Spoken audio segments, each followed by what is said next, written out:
ලුණු වෙළඳෙකුට අයිති බූරුවෙක් හිටියා. මේ බූරුවා හරිම කම්මැලියෙක්. වෙළඳා ඈත පළාත්වලට වෙළඳාමේ ගියේ බූරුවගේ පිටේ ලුණු පටවාගෙනයි.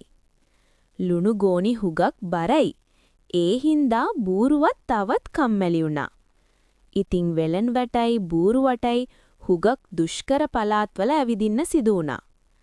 දවසක් දා ලුණු පටවගෙන යද්දි බූරුවා ඒ දණ්ඩකින් ලිස්සල ගිහින් වතුරට වැටුණා.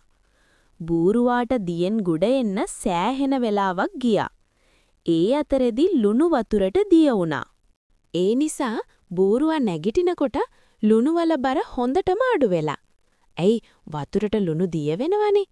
දැන් බූරුවට ලුණු ගෝනිවල බරක් නැහැ. ඒත් එදා වෙළඳාමෙන් වෙළෙන්දාට හොඳටම පාඩුයි. ඔහුගේ මුදල් පසුම්බිය හොඳටම හැල්ලුයි. ලුණු ගෝනිත් එක්ක වතුරට වැටුණාම ලුණුවල බර අඩු වෙන බව බූරුවට තේරුණා.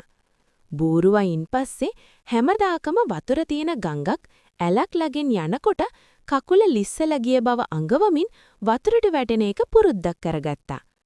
බූරුවට මේක සෙල්ලමක් වුණත් වෙලෙන්දාට නම් ලෙල්ලමක් වුණා.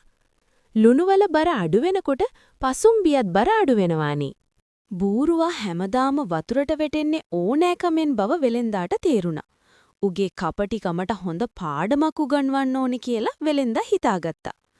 ඊළඟ දවසේ වෙලෙන්දා ලුණු වෙනුවට බූරුවගේ පිටේ පුළුන් පෙටෙව්වා. පුළුන් බර අඩුයිනේ. ඒ තමන් ගැන පමණක් හිතන බූරුවා මේ බරත් අඩු කරගන්න කල්පනා කළා. ඌ ගඟකින් එතර වෙනකොට පුළුන් පටවගත්ත ගෝනිත් එක්ක වතුරට වැටුණා. දියේ ගිලී සෑහෙන වෙලාවක් හිටිය බූරුවා දැන් බර අඩු වෙලා ඇති කියලා හිතාගෙන නැගිට්ටා. පුළුන් වතුරට පෙඟිලා බර වැඩි වෙලා බූරුවා නැගිට ගත්තේ බොහොම අමාරුවෙන්. වෙලෙන්දා කෙවිතක් අරගෙන බූරුවාට තදින් පහර දීදී වතුරෙන් ගොඩට දැක්කුවා. හැමදාම කරපු කපටිකමට එදානම් තමම් හොඳ පාඩමක් ඉගෙන ගත්තා කියලා බූරුවාට හිතුණා. එදායින් පස්සේ ඌ ආයේ කවදාවත් ලුණු ගෙනියද්දි වතුරට නම් වැටුනේ නැහැ. වතුරට වැටෙන්න ගියත් අමාරුවෙන් හරි ඒක වළක්වා ගත්තා. පුංචි දරුවන්ට මෙවැනි රසවත් ආදර්ශවත් කතා නැරඹීමට සබ්ස්ක්‍රයිබ් කර බෙල් සලකුණ ක්ලික් කරන්න. කතාව හොඳ නම් ලයික් එකක් දාන්න.